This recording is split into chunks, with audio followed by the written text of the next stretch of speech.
Туугандар, ассаламу алейкум. Менден обклейка, сервис, окшогон нерселерди сураган подписчиктер. Кулак салып отурсаңыздар, метро окружнаяда менин Мирсейит деген досумдун сервиси бар. Ичинде обклейкасы да бар, башкасы да бар, бүт бары бар.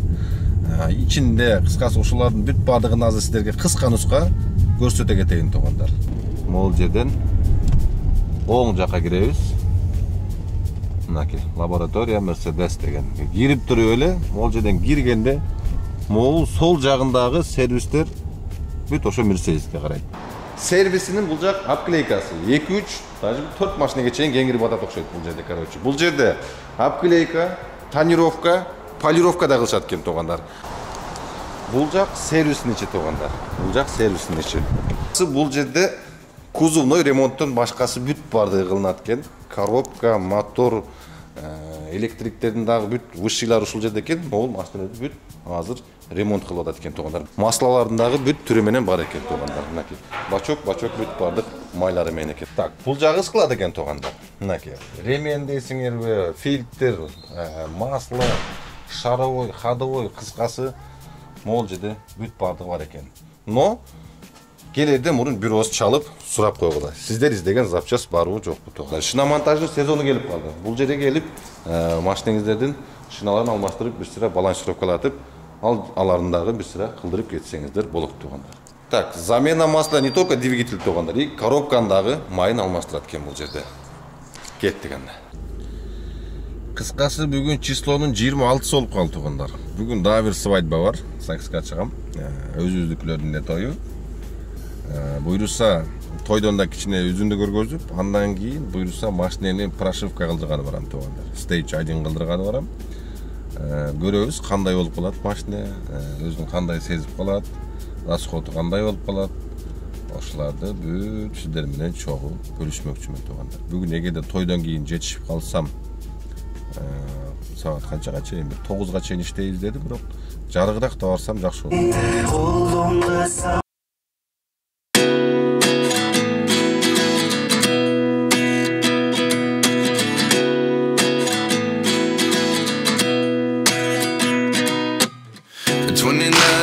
Myself wondering what did happen to the last 10. I ran away with my life, fast forward, never turn back again.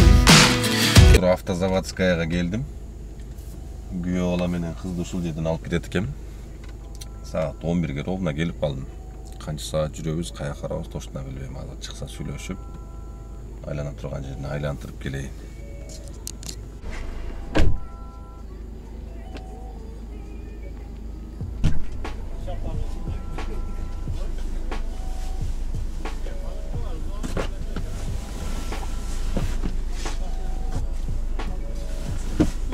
Oldu все.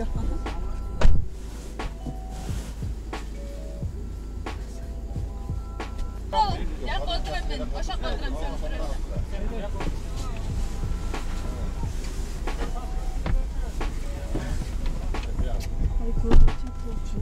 Ne oldu? Ama gülüm karasan. Su içmeye oturmadık. Ne oturma? Su içmeye oturmadık.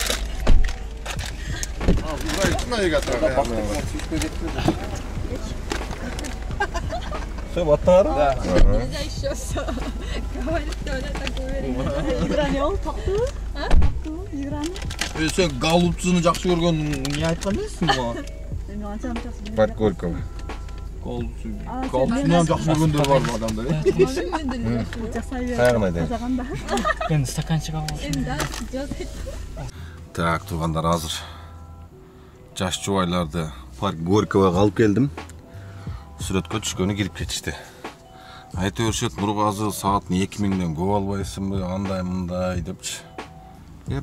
Нормальный. Москвада ошо нормальный цена. Анан кийин жана антип айына 160 миңден төлөгөндөн кийин нормальныйраак иштебесең дагы өзүн актабайт да, ошол жагы да бар да туугандар. Но деген жердечи. Айына 160 миңден саатына 1000 сомдон чыгып, кечке 5-10 миң иштесең эч нерсеңе да жетпейт да, мындай айткандачы. Анан кийин неге кымбат аласың тойго дейсиңер, той кымбат албасаң мондай болот да, короче. Бүт бар жағы мындай жылтырақ болады. Өтет. Мындай болады. Все, соктор төгілген, бутылкалар жатады отта. Ушундай. Обязательно барып, 1150 мың сомго бир сыра полностью химчистка кылдырып, машинаны полностью мойка кылдырасың. Кайда десе айдап жүрөсүн, мас болсо чыдап жүрөсүн. Ушундай да. Иштегенде башка эми, иштегенде мынакей. Момда көрдүңөрбү? Склад өзүнчөлө. Ёлки беда, канча сумка бар, мен билбейм, короче. Полный багаж сумка. Балдардын бардыгы сумкасын мен машинеме салды окшойт да. Ушундай азыр, короче, келкечте сүрөткө түшкөнү, сүрөттөгү түшүп чыгышсандан кийин жанагындай ЗАГСка барабыз. ЗАГСына кол коюп аны муну кылган. Андан дальше кафесине барат окшойт. Ошондой. Машина керек болсо, көрсөтүлгөн Инстаграмдан жазып туруп, мага жазсаңар сүйлөшөбүз да. Эгерде керек болсо. Эч ким зордомой жок. 2,5 саатына сүйлөшөбүз. 2000ден 2,5 чейин чыгып берет. Андан арзан жок. Ушундай. Эми ким кааласа, эч ким зордомой жок. Кааласа ошо чыгып берем, болбосо жөнүнө таксилер кылам туугандар. Чыгып бер дегендерге чыгып берип коем. Ушундай. Азыр чыгып нар жак бер жак болуп той бүтүп эртерээк бошоп калсам, барып, буюрса машинаны стейч айдын кылдырып, полностью мойка кылдырып, спойлер алыш керек эле аркасына ошоларды койдуруп, машинаны кичине өзүнө келтирип коюш керек.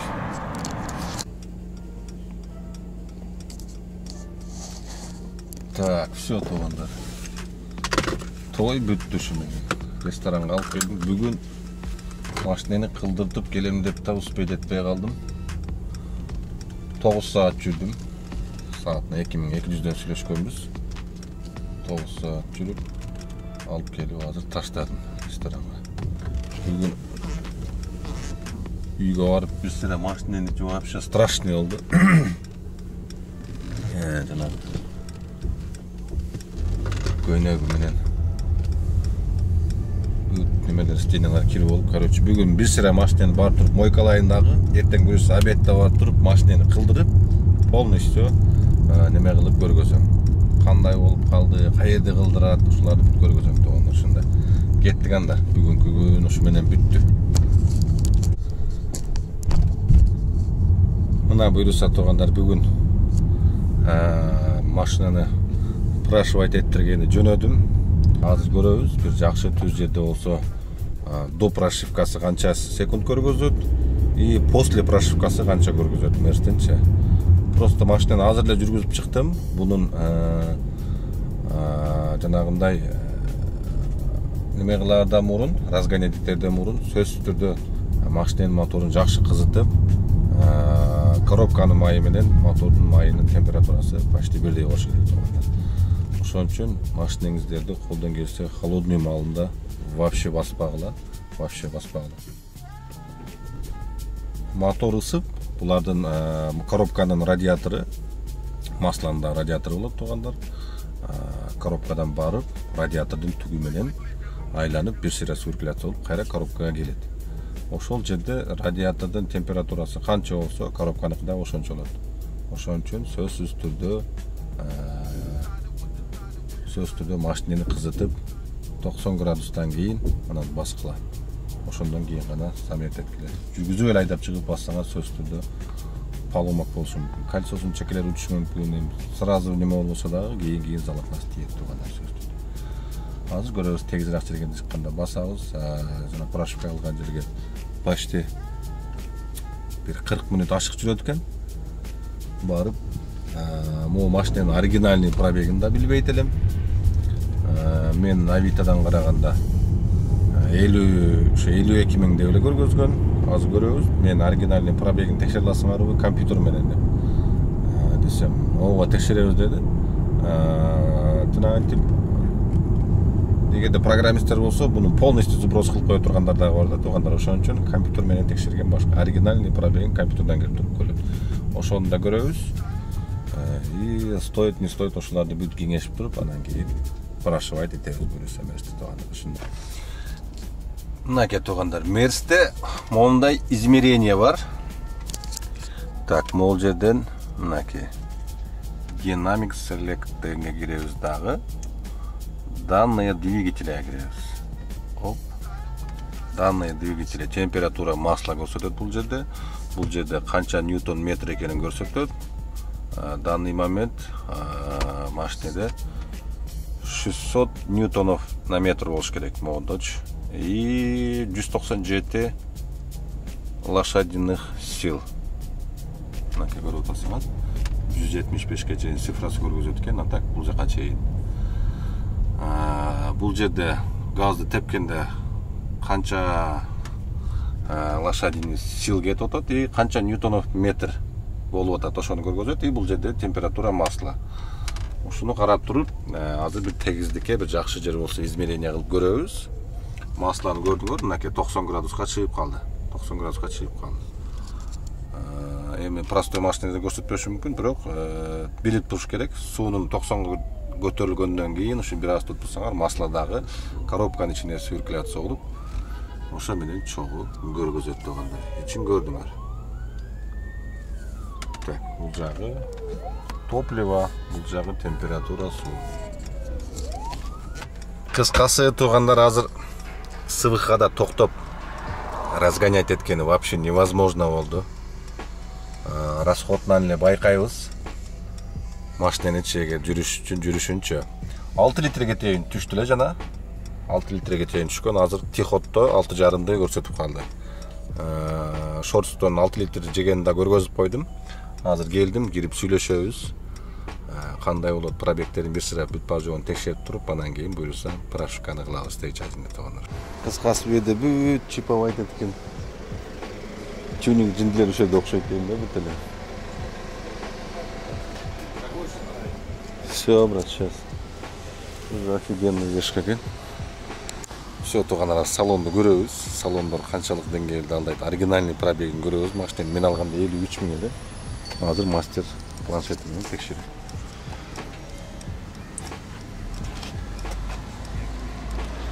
Короче, я когда покупал, 53 000 был. Сейчас около 100.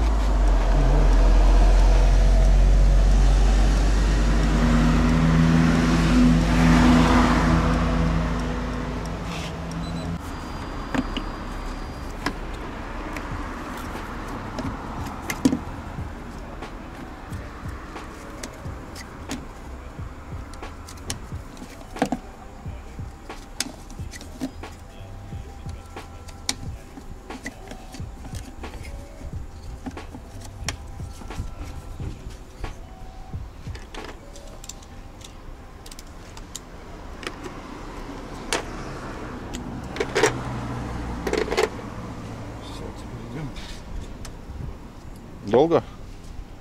Минут 40. Минут 40? Все.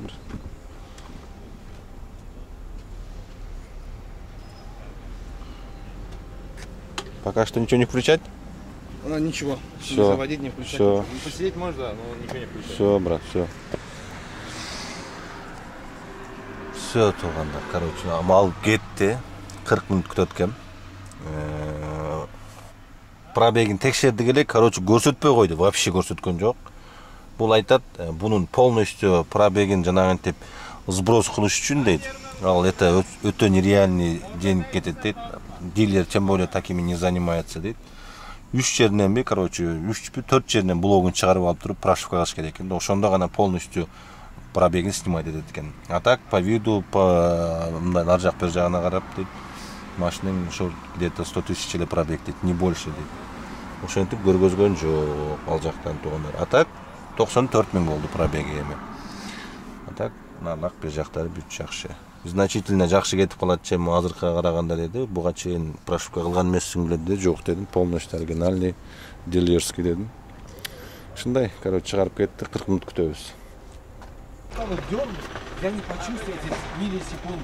Посмотри, если ему не сделать встречу, и сейчас тебе мы сделаем просто. Если станется, в любом случае ты его, я имею в виду, сделаешь. Я его люблю. А после того, как ты ему стейдж сделаешь, у вас на равнах будет. На одинаково почти. Ну, плюс-минус. Ты что, блогер, брат? Да. Ассаламу алейкум, я тоже блогер. Начинайте. И мне реально интересно, серьезно. Интересно, кто из вас станет нормально. то, что у него крутящий момент, дизель Давай уходит. тогда тебе не сделаем стейдж, а сейчас ему сделаем А стейдж. мы уже блоки забрали. Ничего, мы же еще не прошли же его. Обратно закрутим, поставим, встанем вот здесь на СВХ. Я с вами поеду. Если после прошивки тоже, если станет, если быстрее едет, ну по-любому это же... Ощутимо будет.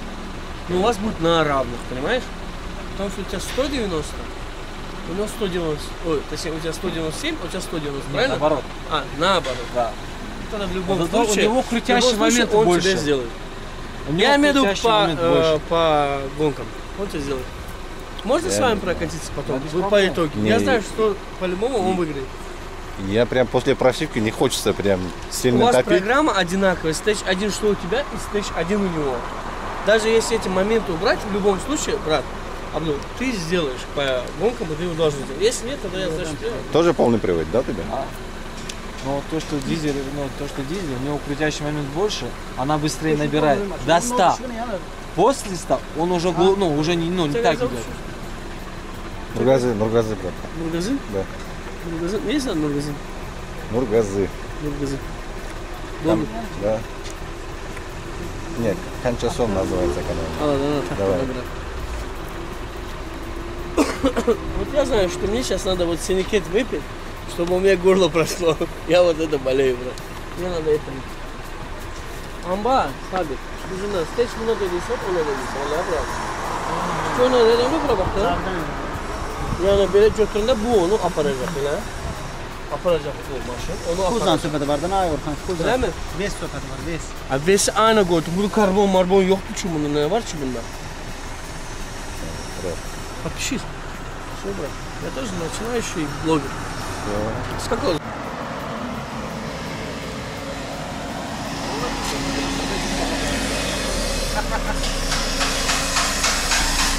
Короче, мол машина тоже 2-литровый бензин турбокен 2019 жылдары. Да, для меня охуенно летит. После прошивка прям асфальтта буксует полностью. Полный привод екен, тем более.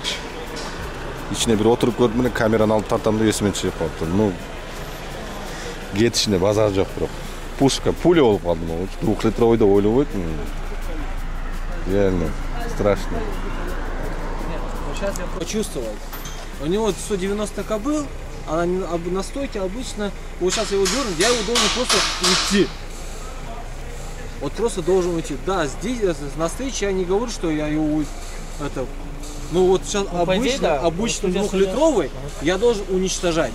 Вот с кем бы я вот с тем сейчас я вот стану, я его должен просто уйти от него, как на 3-литрового.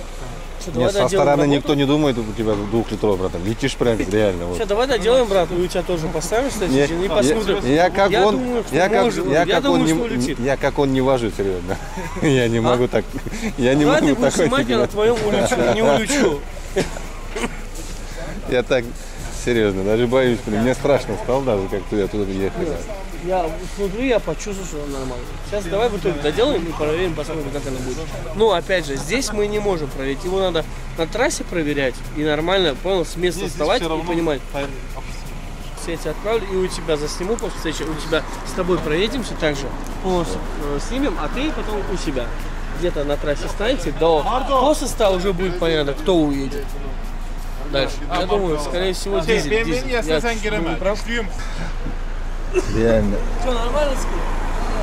Машина вообще полностью кылынган экен, шумоизоляция, короче, içinde бүт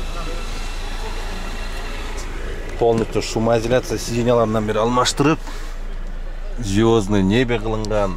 Короче, машина өтө жакшы карайт экен, чисто для себя менен дейт. Базар жок. Четко. Реально.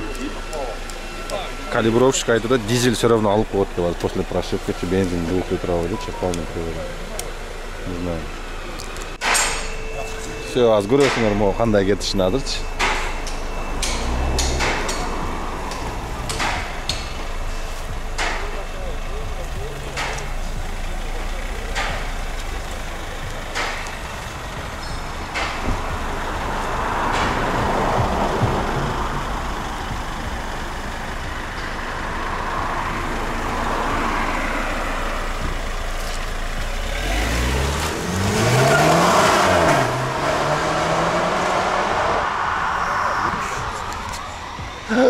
Вообще пушка. Пушка вообще. Да, говорит, чуть-чуть чувствуется. Все, да, брат, прошили?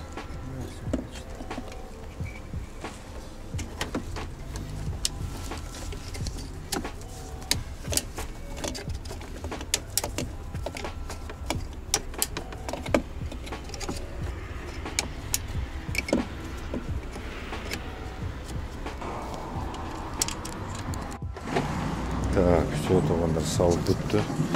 Қана бисмилля деп жүргізіп көрелікші.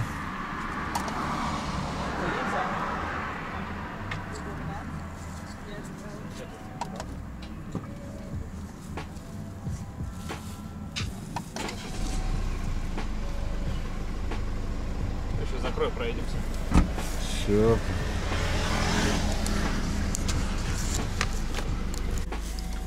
Az görüyoruz tuğanlar. Bismillah деп айдап çıktık bunu. Bilbeyim, janagı Mers prям 15-20 метр буксап айта алыпты да, прям жесткочу. Дизель андан да жакшы болуп дейт, билбейм, мен көрөбүз азыр.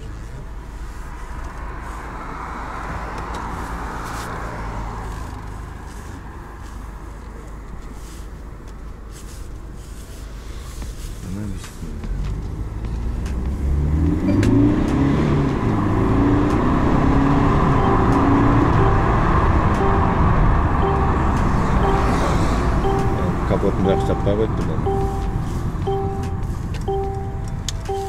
Kapotunu жақсы жаппай қойыптыр. Билбейм, что-то дизельде вообще не ощущаем его дейм да.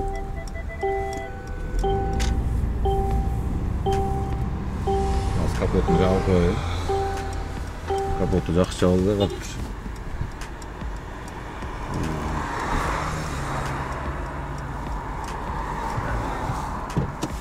Жақсы жауып қойын.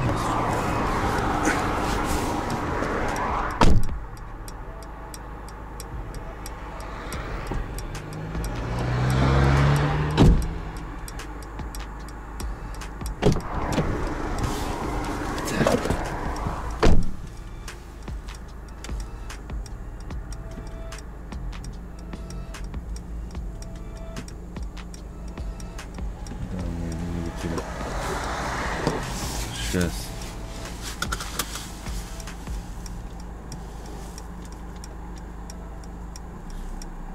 Sport Plus.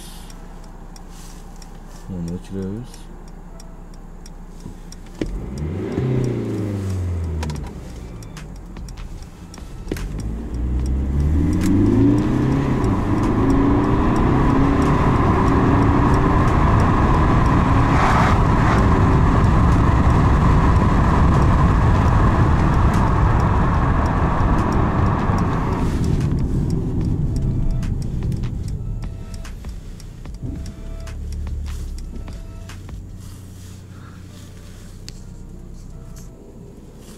Az görüyoruz svetofordan.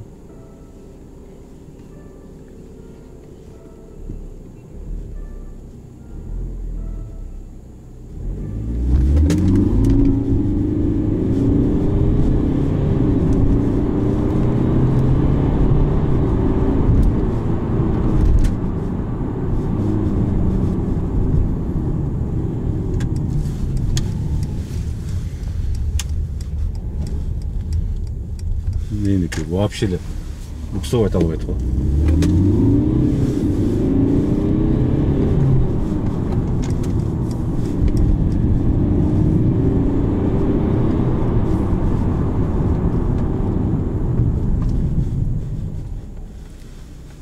Менимче бензин шустырыраакпы дейм да.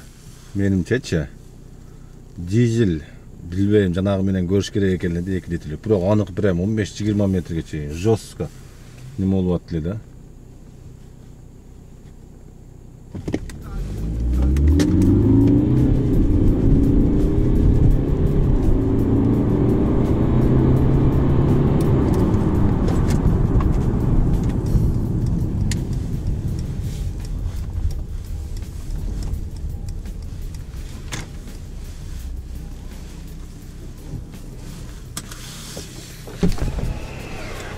Ну как она?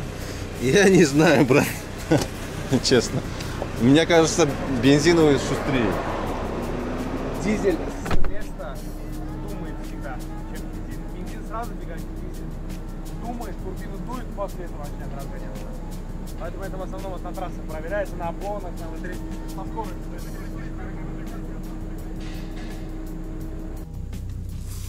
Все, тугандар, кеттик, короче. Расход, конечно, 9,1 болып қалды. Но бензин на место жақсы кетет екен, бирок бир күлөнгөндөн кийин все равно. Так, аз навигаторду коюп алайын, мен каяка кетем, бул жакта коюп алайын. Расход бирок 2 литрге жөн эле көбөйөт окшойт дейм да. Так, эч нерсе калган жок бул жерде. Кеттик.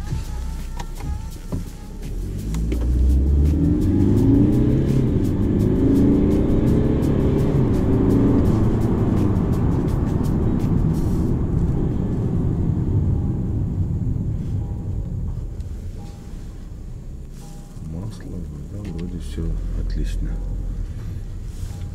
Ушундай тугандар, кеттик. Машинаны стейч айдан кылдырдык. Могул жердеги цифралар өзгөрбөйт экен. Канча ньютон метрдегичи. А так. Через 300 метров поверните направо на проспект Буденного.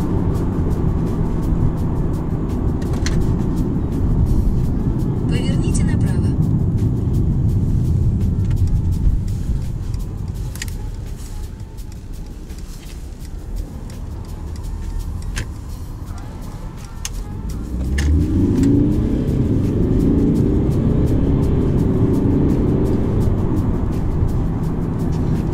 Кыйшаңдабай жөн кетейин элем, шаарга кирип калган. Ушундай тугандар. Так, итоги тугандар. Ал жерде анча билинген эмес, бирок трассага чыкканда действительно бодрый болуп калганы билинет экен. Разница болгону 1 литр ойлонуп атат, 6-9 көргөзүп атат пока что.